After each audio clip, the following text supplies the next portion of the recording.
My Mental Health Story, Part 2, Early Adulthood, 2020 to 2022.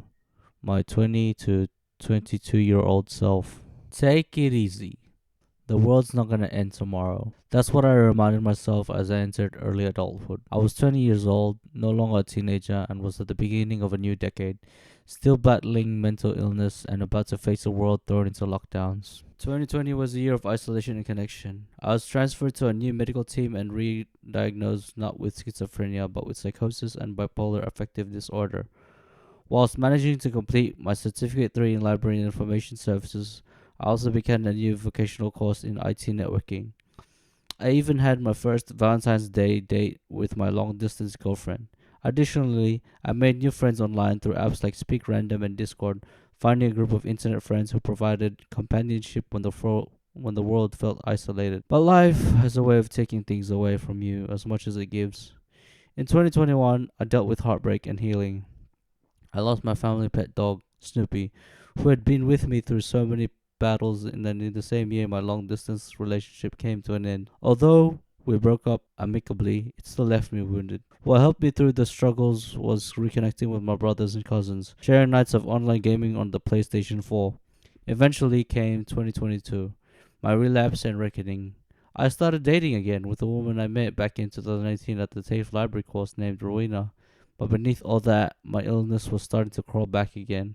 I experienced religious psychosis symptoms and I spiraled into another relapse that resulted in a 31-day hospital stay.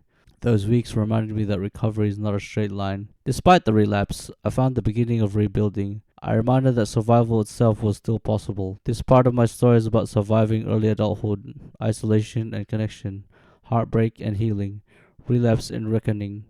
These were the years when I learned that even in the middle of disintegration, you can still whisper to yourself, take it easy. The world's not gonna end tomorrow. Chapter 5, 2020, Isolation and Connection. January 2020. In 2020, it was the first year I wasn't a teenager anymore. I was 20 years old now. I remember one of the teachers from the library course in TAFE or vocational college made a joke about being 20 years old. She jokingly said that it all goes downhill once you reach 20. It was a joke, of course, but I understood what she meant by that joke. I understood that the joke she mentioned has some truth to it, albeit through professional, social, and financial hardships, etc., such as the struggles of finding a job, love, and relationships, and saving money. It's worth mentioning that I was transferred to a different medical team. I wasn't with the Croydon health team anymore. I was with the Canterbury mental health team around this time. The psychiatrist at the time also re-diagnosed me with bipolar affective disorder and psychosis instead of schizophrenia alone. February 2020. During Valentine's Day 2020, I had a date with my internet girlfriend, Jill. We bought ourselves a meal and pretended we had dinner together. Also, I gave her flowers as I ordered them online and got them delivered to her via a local retailer in the Philippines. It was exciting times since I've never been in love before, and this felt like it was peak romance for me at this stage in time. Even though I was in a long distance relationship, we weren't able to see each other personally or feel each other personally. Our love was still strong, and despite being oceans apart. March 2020. In March 2020, I had a job interview and was successful in securing a work induction with my fellow job applicants on Friday, the 20th of March, at a factory for a process worker position. Unfortunately, the following Monday, the 23rd of March, a national lockdown was implemented due to the coronavirus outbreak at the time, and many factories and shops closed, including the one I was about to start. I was disappointed and upset when this happened, but I fully understand the complexity of the situation at the time, given that this was the world's first pandemic of the 21st century. Along with it came mandatory lockdowns. The streets and roads that were once filled with traffic were now empty and felt like ghost towns or abandoned cities. April 2020. On the 1st of April 2020, it was the wedding photo shoot day of me and my internet girlfriend Jill. It was on a mobile game called Avakin. On the 6th of April 2020, it was our wedding day in the Avakin mobile game. In a way, this was probably the most Jill and I interacted in a video game in terms of video gaming and socially speaking. It was nice while it lasted. As you will see later in my story, our love started to lessen over time. May 2020. This month was when I started journaling electronically on Google Documents or Google Docs. Although I regret not starting from January 2020, I believe that at the time it only occurred to me to start journaling this month. Either that or because I was busy with what was happening months before May 2020. Dream log, Wednesday 20th of May 2020. I had a dream about a room that was filled with bunk beds. Most of them were empty and I was in one of them. I was alone at first, but once I turned my head around, I was surrounded by demonesses, mermaids, fishwomen, and other monsters of the abyss. I believe I was in some form of hell, where I was probably on a boat with bunk beds inside the ship. The boat sank and I had to complete this detective mystery to escape this form of hell. I had it correct in my first try, as it was a B grade with bright blood on the wall, but once I realized I was going in circles, my grade went down to D grade, again written with blood that seemed glowing on the wall. I thought I escaped. I was floating in this dimension, but instead I was tied to a chair and most likely blindfolded and was about to be tortured as the next activity was mortal. I assumed that was something sexual torture by an incubus. I reached my hands in front and pushed the door before the demon could enter the room, but he was strong. The door opened and I tried to trip the demon, but my right foot was bitten by something, and then I bit the foot of his and tasted its blood and finally woke up. November 2020. In November 2020, I made new internet friends like Jay from California, USA via the Speak Random website, along with the following friends through my internet girlfriend Jill. I also met Johnny, who's an Indian living in Italy, a young lady from Algeria named Manar, Tobago from South Africa, and Tachar, who I believe is half Turkish and half Korean, but he used to say that he comes from Mars as a joke or online persona. Also, I met Ahmed, who is Palestinian and works as a teacher teaching high school students. This photo was made by Manar, who was the server owner of the Discord group we were in, and she decided to make this collage with photos of us doing something wholesome. Socially speaking, in terms of this group of internet friends on Discord, we were tight and had strong bonds together despite being in different countries.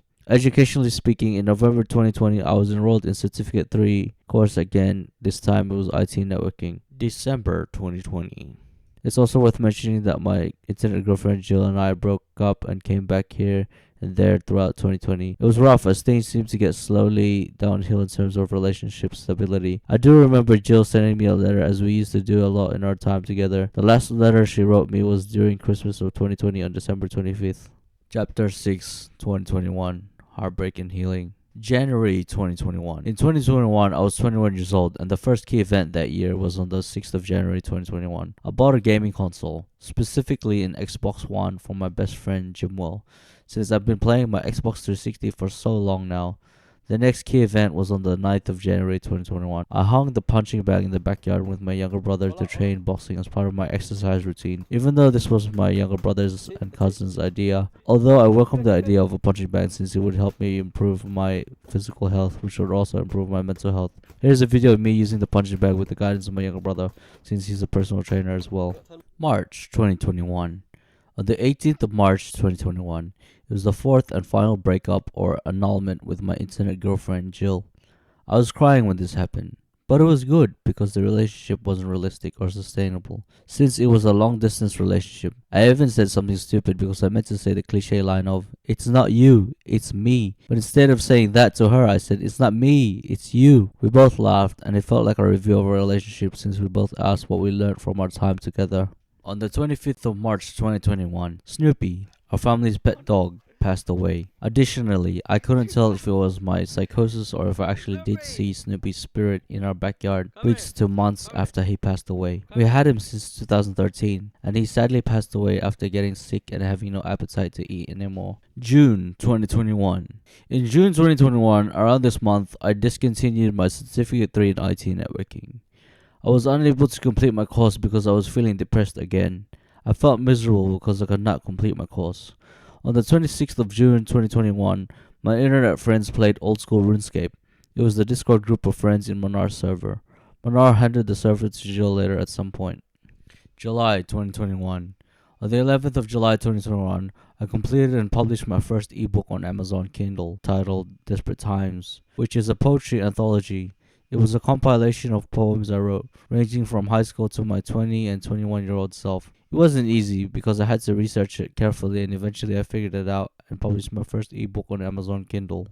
August 2021. On the 4th of August 2021, I bought and set up my PlayStation 4 to play Fallout 76 with my brothers and my cousin. Here's a picture from October 14th, 2021 with my brothers and my cousin. My character name in Fallout 76 is Sunshiny. Gaming with my brothers and cousins on the PlayStation 4 and Fallout 76 made me realize the importance of time management and communication, since we would play games at a certain time and express our daily thoughts about our day-to-day experiences, whether it be my brother's activities at work or what I got up in terms of my hobbies like music or poetry. December 2021. On 22nd December 2021, I published my second ebook, English to Cebuano Bisaya Phrasebook, which I had started in 2019. This ebook was a major project I've been working on for years. I started writing my ebook English to Cebuano Phrasebook around late 2019 and finished in late 2021. Again, this was no easy task, but as you'll see in later years, I've updated the ebook more since it's an ebook. The files and some data can be updated unlike traditional books. Chapter 7, 2022, Relapse and Reckoning. In 2022, I was 22 years old. Just when I thought things would get better, they didn't seem to go smoothly. As you will see later in the story, recovery is not a straight line. February 2022. The first major event that year was on Valentine's Day 2022. I sent flowers to my former lover, Jill, not as a partner but as a token of our friendship during Valentine's Day. And it was sunflowers since I was her sunshine and she was my sunflower when we were together before. I wrote on the card something like "Sunny smiles with sunflower," a token of our friendship. The flowers cost me $62.95 and shipping, which was $15.90 US dollars. Therefore, it cost me around $78.85 US dollars or around 110 Australian dollars. July 2022. On the 19th of July 2022, I applied and enrolled at TAFE again in a Certificate 3 in Community Services course. It was the first day of orientation week. I joined this course because it was my best friend Jimwell's idea to study with him in the same course. The following photos are of Jimwell and me wearing semi-formal clothing. I wore a blazer with a white shirt inside my blazer, and I wore jeans as pants to TAFE or a vocational college at one point. I think I had a certain mindset at the time. I believe I was punishing myself by wearing something like this to motivate me to be punctual in terms of college attendance. These photos were taken on the 19th of September 2022. September 2022. On the 17th of September 2022, I temporarily had foreign accent syndrome. I had an Irish or Scottish accent, but most people didn't notice it. I had this accent for a week. Here's a clip of what it sounded like when I had foreign accent syndrome for a week. You'll hear my voice is not fully Irish or Scottish sounding as it is in and out with my natural accent. I'm recording now. This is season 1. What episode is this, Rachel? This is probably episode 9, probably the last episode of season 1 of Stranger Things. It's pretty good so far. Hey, don't laugh at me. On the 27th of September 2022, I asked Rowena out and we became romantic partners that day. 2 days later, on the 29th of September, I sent Rowena a love letter. October 2022. On the 16th of October 2022, this was the initial trigger to my eventual relapse of mental illness. I cried as my father laughed at me as he joked that I would work on my auntie's farm since at the time I wanted to become a dual citizen in the Philippines. I locked myself in my room and I screamed until I eventually calmed down. But my judgment was clouded during this stage. On the 19th of October 2022, my parents admitted me to Concord Hospital. I relapsed with mental illness, but I didn't realize what was happening at the time. I was experiencing religious psychosis symptoms. Basically, my mind was disoriented. It started in the morning when I thought the devil was going to arrive and kill me, or the flood would cover our house, or thieves might attack our house due to the floods. The rain stopped in the afternoon, and I was truly deluded into believing the devil was nearby as I told my younger brother to slowly walk into the house as he arrived from work. Then, my father arrived from work and brought 3 boxes of pizza. I was crying because I thought I was being punished by God for testing his powers days before this. I apologized to my younger brother and about a prayer I made to God that I wanted him dead when I was young. He laughed and said, "It's alright, we were just kids back then." My parents drove me to Concord Hospital, and I legitimately thought I was dead with my parents and we were passing into the afterlife with other cars, and I thought it would become chaotic if the traffic spiraled into chaos and became the Big Bang if the Big Bang was to occur if we made a wrong move in the afterlife. Of course, this does make sense, but this was the delusion I believed when I was severely mentally ill. We arrived at the hospital and I thought the nurse wearing a black leather jacket was Lucifer as we were getting COVID swabbed. It was just me and my father in the emergency department and as my mother waited in the car. I thought it was gonna flood and that either the devil was going to arrive and behead me or I would have to become a prophetic figure and fight to the death with other prophetic figures, since the flood would make people leave Earth for other planets before I eventually must fight the devil if I become the last remaining prophetic figure on this planet. The other delusion my mind played was the idea of a global flood and people had to leave the Earth with spaceship and travel to different planets. I was eventually questioned by a medical practitioner in the emergency department, sitting with my father, because I thought someone was going to drop a nuclear bomb, or the Big Bang was going to happen again, or the devil was going to enter this hospital and kill me. I do not remember what happened afterwards. I must have been sedated because I woke up in a bed in the hospital. I was being blood tested and I thought it had been years or decades, as I asked the nurse what year it was. He answered that it had only been 15 minutes. I also asked the nurse where my mom was, since I thought the earth had changed and aliens were outside the hospital. He replied, I do not know where your mother is. I remember disappointing another doctor, as I was probably not answering his questions that evening. I woke up the next morning so shocked because everyone was scared for some reason. It felt like I was normal, as I was socialized with the security guards and I conversed with one of the nurses and security guards about movies. I also went and got a cup of water and did some drawings based on my memories I had when I was in the emergency department. The following is a voice memo I made. I said in the recording it was the 22nd of October 2022, but it's actually 21st of October when I read the file date on my phone. Hey guys, now here, 22nd of October. First few times I've been here by myself. I'm a bit sleepy, but yeah, I'll get there. Just slowly, I'll get there. And recording. On the 21st of October 2022, I was placed in the Mackay Unit Psychiatric Ward, the same HDU or High Dependency Unit I was back when I was in 2017 when I was 17 years old. It felt like a prison. However, I did enjoy rehabilitating myself with activities like the one with the occupational therapist, such as coloring in. In the first few days or nights, I almost got into a fight with some African man who looked like my age or younger, so he picked up a pillow and so did I. Then I ended up dual-wielding pillows, followed by the nurses who stopped and prevented the fight from escalating, and I must have been sedated or something because my memory was blurry in this ward or time. I remember receiving the news from my favorite nurse who looked like one of the African American characters with Arnold Schwarzenegger from the movie Predator. He told me that I was being moved to another ward, the Norton Unit. On the 24th of October 2022, I was transferred to the Norton Unit. It was a sign of relief, a less intense ward, but it had some challenges. November 2022. On the 1st of November 2022, I passed out during a blood test in the Norton Unit. It was crazy because when I passed out, all I could see was this light that was a circle. And I thought years had passed. Then my psychiatrist in the psych ward came and called all the nurses and doctors to help me. And I remember it was so funny because he tried to feel my pulse. I dared to crack a joke and tell him, try the other arm, as I laughed at him. On the 4th of November 2022, I had a tribunal. However, my tribunal was unsuccessful.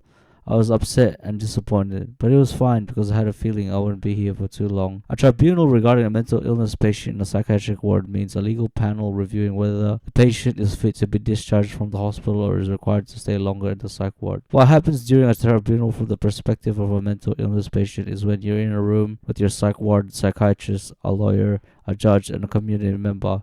In my case, I had legal aid or some lawyer from the public, and the community member was my father speaking his perspective. Also, during this time, I got my parents to give me my favorite hat at the time, which was this trilby hat, and it gave me charisma in the psych ward from co-patients, doctors, and nurses. It gave off Michael Jackson vibes.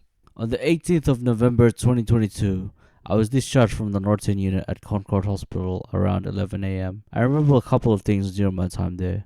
I previously thought I was the youngest patient in the Norton Unit, but I wasn't. It was a Fijian woman who was about my younger brother's age. She was 20 years old at the time, and I felt so bad for her to be in this ward. I remember this pretty Brazilian woman, another co-patient who looked like Nicki Minaj. I remember dancing with her, along with this rebellious Buddhist who was Thailander. Another thing I remembered was a co-patient who was Aussie and was 1 year older than me.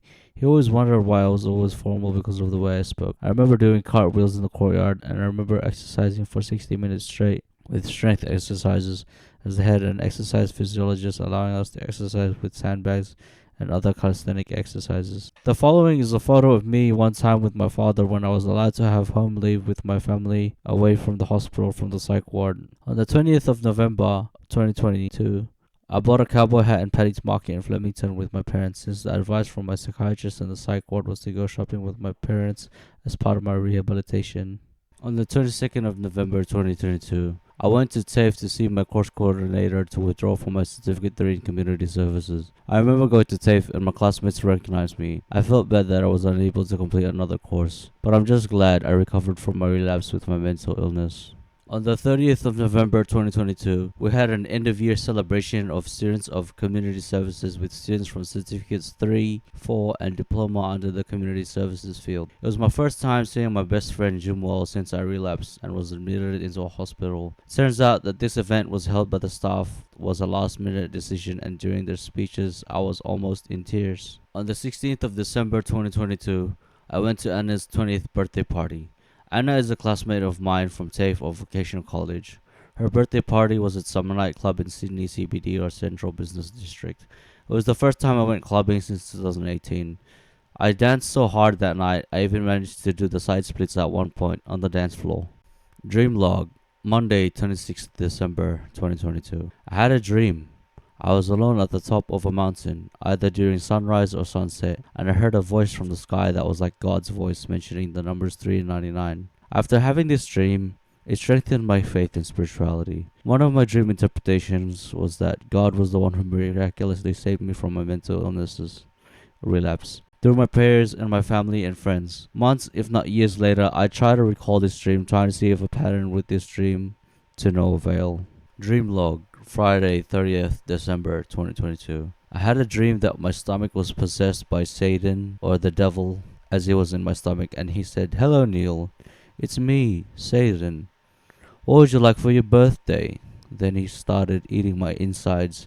Then I answered, "I want to believe in God." Then he screamed and flew away from my stomach, and I felt the pain go away and my body healed. Bear in mind, this is all in the dark. I can't see anything except hear and feel things. This dream was one of the most disturbing dreams I had. It was a spiritual attack on my soul. It was the first dream where I was conversing with the devil himself. He literally ate my spiritual insides before I stopped him with prayer. Another test of faith where the past came back to haunt me. In some ways, I'm starting to heal and break that deal off with the devil that I did when I was 16 years old. By the end of 2022, I came to realize that in reality, recovery is never a straight line. Relapsing with mental illness taught me that this illness doesn't disappear because you've made progress. It comes back, it gives you trials, and it forces you to your limits and demands that you confront who you've become. But 2023 brought something different. Not a cure, not an escape, but a shift. I began to see that life isn't about erasing scars, it's about learning to live with them. That became my next reminder. The following years were a mix of rebuilding and rediscovering. In 2023, I found myself returning to the visual arts, traveling to the Philippines and reconnecting with old friends while making new ones. By 2024, I was creative again. I released my first music album. I went to Comic-Con and began to share my world with others instead of hiding my scars.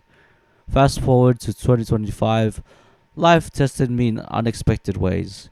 Ghosting my girlfriend for 90 days, fasting over 40 days through Lent, reuniting with my best friend after nearly a half a year hiatus, and finally stepping back into the workforce after 6 years of studying and healing. These were the years when I began to live as someone not waiting to be cured, but as someone carrying their scars into adulthood. Part 3, 2023 to 2025, is about rediscovery, creativity, friendships, and resilience. It's about finding a way to live fully despite the weight of mental illness. It begins with the reminder, it's not about being cured, it's about learning to live life with your scars.